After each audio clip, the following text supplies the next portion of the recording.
deeply in love. They dated for a long time. They were just deeply in love, and one could tell it just by the way they walked down the street, how silly they acted at times.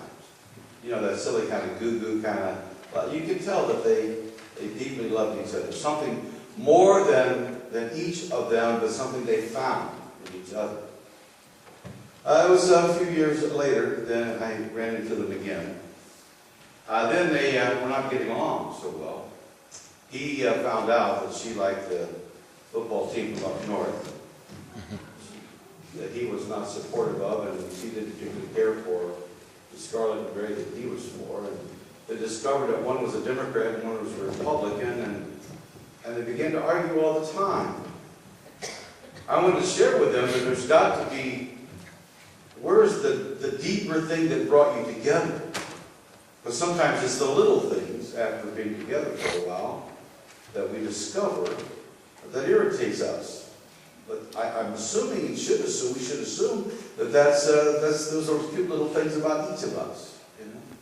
But it's the greater thing that brought us together. It's this power of love. It is the gift of love. It's something bigger than the two together.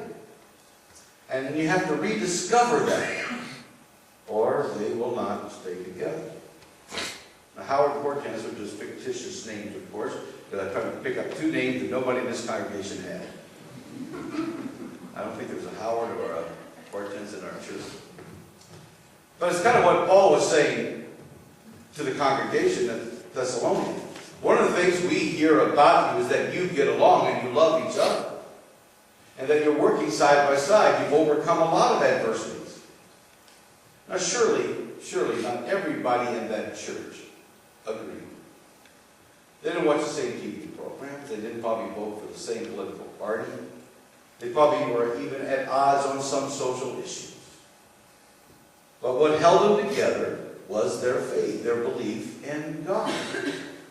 And whatever that hope and faith that they had brought them together, and they accomplished extraordinary things.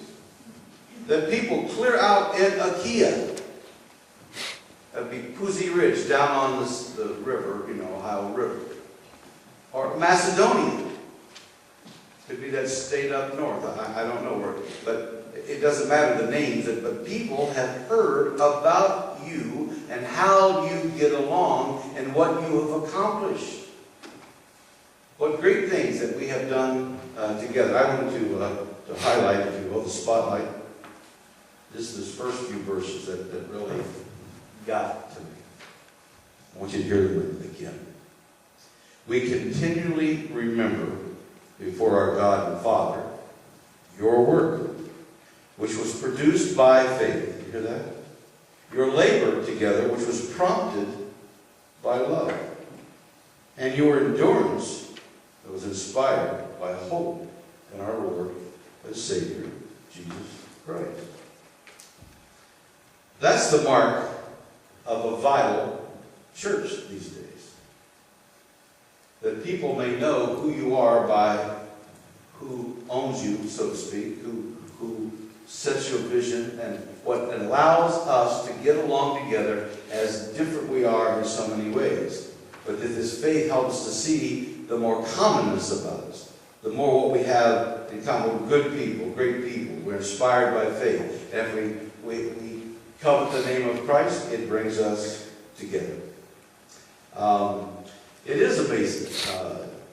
I do this to some people once in a while. I just pull up the street and roll my window down, and I said, "You have to know where First United Methodist Church is." And I go, "No, we don't." One time it was Sandy Davis, and she was just right over here on the street. But it is amazing how a church can be in a town for a long, long time, and people not know. And finally, when I was looking for a church once, I'd only been there once, I remember that it had purple doors. They had painted the church purple doors. And finally I said, "You know where such and such a church is?" They said, "No, we don't." And I said, "Are you new to the community?" "No, we've lived here 50 years.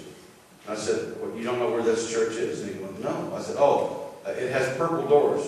And so he looked at his friend. Isn't that church down on 3rd Street down there, didn't it have purple doors? Didn't they paint those things about 20 years ago? Did not really know anything about the church except it had purple doors.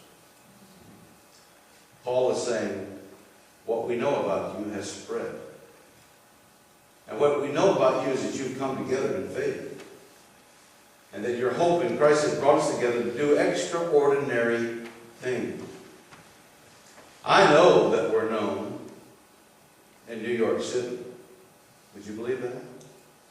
We're known in New York City. Because we've been there. The church has been there. We're known in South Dakota, Tennessee, Kentucky, Appalachia, Virginia, South Carolina. We're known within the county. Not for the wonderful people we are, not for the amount of money that we own, not for the cuteness of any of us, but the work that we have produced in the name of the Lord.